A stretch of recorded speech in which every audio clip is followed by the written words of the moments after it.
plus rien ne va dans l'OTAN et dans l'Union européenne. Incroyable. Waouh!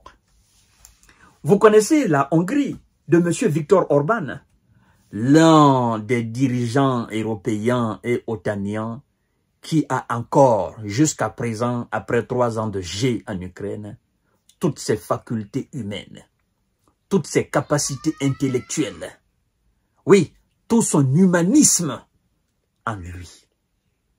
Je parle de M. Viktor Orban et de son gouvernement. Alors, face à la situation qui se présente aujourd'hui à Paris, la Hongrie de M. Viktor Orban dit tout simplement que les dirigeants frustrés se réunissent à Paris pour soi-disant une réponse commune face à l'accélération de l'administration Biden pour les pourparlers en Ukraine. Des dirigeants frustrés, les pro-guerre, qui n'ont cessé de jeter de l'huile sur le feu.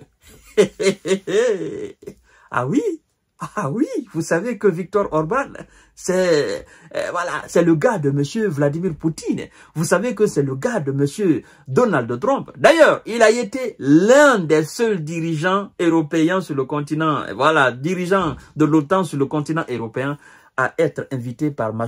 Donald Trump pour son investiture le 20 janvier 2025. Ah non, la Hongrie n'a pas pris part de cette réunion à Paris. La Hongrie s'en fout. La Hongrie dénonce d'ailleurs. Il qualifie les Emmanuel Macron, les Olaf Scholz et consorts de frustrés. Ce sont des dirigeants frustrés. Mesdames et messieurs, l'OTAN est en train de se disloquer. C'est la dislocation totale de l'OTAN et de l'Union européenne. Voyons voir d'abord ce que le ministre des Affaires étrangères, n'est-ce pas, de M. Viktor Orban vient de dire. Réunion de dirigeance à Paris. Oui, mesdames et messieurs, mesdemoiselles. La Hongrie fustige des dirigeants frustrés qui ne veulent pas la paix. Ils sont frustrés parce qu'on les a mis à côté. Ils sont frustrés parce qu'on les a négligés. Ils sont frustrés parce que ce n'est pas eux qui apportent la solution pour la paix en Ukraine. Ils sont frustrés parce qu'ils sont incapables de répondre aux États-Unis. Ils sont frustrés parce qu'ils n'ont aucune solution. Ils sont frustrés parce qu'ils sont faibles. Le gouvernement hongrois a critiqué lundi la réunion pro-guerre. Elle dit d'ailleurs la réunion pro-guerre. Les Emmanuel, ce sont des pro-guerre. Mais ils vont lire l'heure. La réunion pro-guerre en France, d'une dizaine de dirigeants pays membres de l'Union européenne et de l'OTAN pour définir une réponse commune face à l'accélération de l'administration Biden au sujet de l'Ukraine. La Hongrie, dirigée par le Premier ministre nationaliste Viktor Orban, un proche de Vladimir Poutine, a fustigé un sommet des frustrés qui ne veulent pas la paix. Il dit ceci, mesdames et messieurs, écoutez bien. Ceux qui n'ont cessé de jeter de l'huile sur le feu depuis 3 ans se réunissent aujourd'hui à Paris, a déclaré de son côté le ministre des Affaires étrangères hongrois Péter Szijjártó, dénonçant ainsi une stratégie erronée de ceux qui continuent de provoquer une escalade. Contrairement à eux, nous soutenons les ambitions de Donald Trump, premièrement. Contrairement à eux, nous soutenons des négociations entre la Russie et les États-Unis. Fin de citation. Fin de citation. La Hongrie, je vous rappelle encore, malgré cette position, la Hongrie est pays membre de l'OTAN.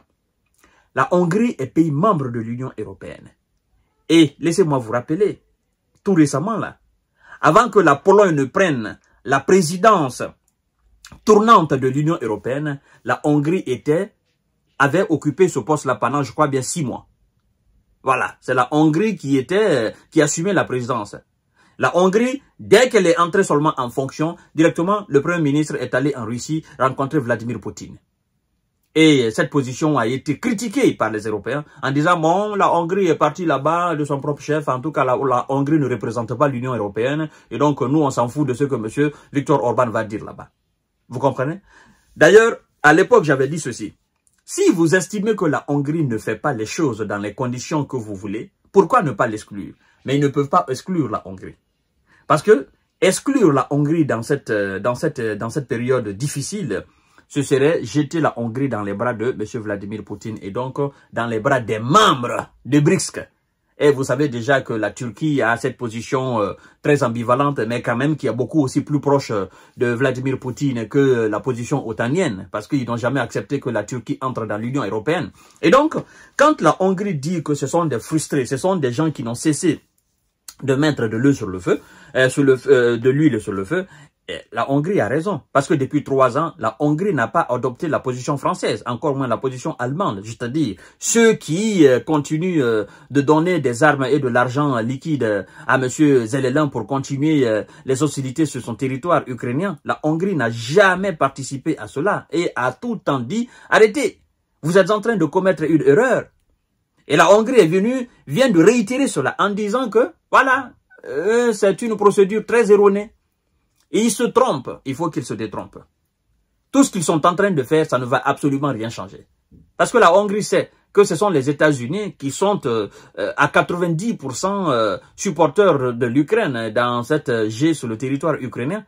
Et donc la Hongrie sait aussi que même si les Américains veulent aujourd'hui continuer la G en Ukraine et que les Européens ne veulent pas, ils veulent la paix, la Hongrie sait que la G va continuer. Mais puisque ce sont les États-Unis qui veulent maintenant mettre fin à la situation, et eux, les Européens, n'ont pas les moyens réels pour continuer la G sur le territoire ukrainien, c'est ce qui les fait mal. Et c'est pourquoi cette réunion a été convoquée. Oh non, venez, nous allons essayer d'adopter une position. Mais ils n'ont pas les moyens. Pour dire, nous allons adopter une position, quelle est... Regardez un peu, ce sont des économies trop fatiguées. Les États comme la France, l'Allemagne, l'Espagne, l'Italie, la Belgique, la Hollande, tous ces pays-là sont des économies fatiguées. Même si l'Allemagne quand même sort un peu du lot, voilà, l'Allemagne a une économie bien plus meilleure que l'économie française et les autres économies européennes. Mais l'économie allemande aussi ne peut pas supporter, elle est fatiguée. Elle est épuisée de ces 3 ans de G sur le territoire ukrainien.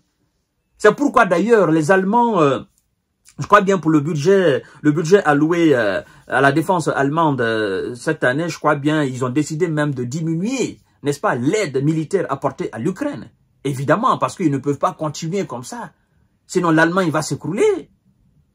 Et donc, mesdames et messieurs et mesdemoiselles, aujourd'hui, c'est une tension palpable au sein de l'Union européenne et sont donc de l'OTAN sur le territoire ukrainien. Et pendant ce temps, l'émissaire de M. Donald Trump et le ministre des Affaires étrangères russe, l'emblématique Sergei Lavrov, se retrouvent, je crois bien, en Émirats Arabes Unis pour voir comment ils vont préparer les choses. Et cela aussi est fustigé par les mêmes Européens. Donc, aujourd'hui, c'est une tension palpable. C'est la désunion totale. Il n'y a pas d'harmonie, il n'y a plus rien. Il n'y a plus rien entre les Européens. Plus rien ne marche. Sinon, comment pouvez-vous comprendre s'ils étaient d'accord, s'ils étaient une union forte, s'ils étaient dans une organisation très forte, ils étaient censés quand même travailler en harmonie, en symbiose. Mais au lieu de cela, nous constatons une division. Cette division est due à quoi? Est due au fait qu'il y a des réalistes, des pragmatiques qui comprennent que même si on continue la G jusqu'à 100 ans, on ne pourra jamais battre la Russie, on ne pourra jamais vaincre les Russes.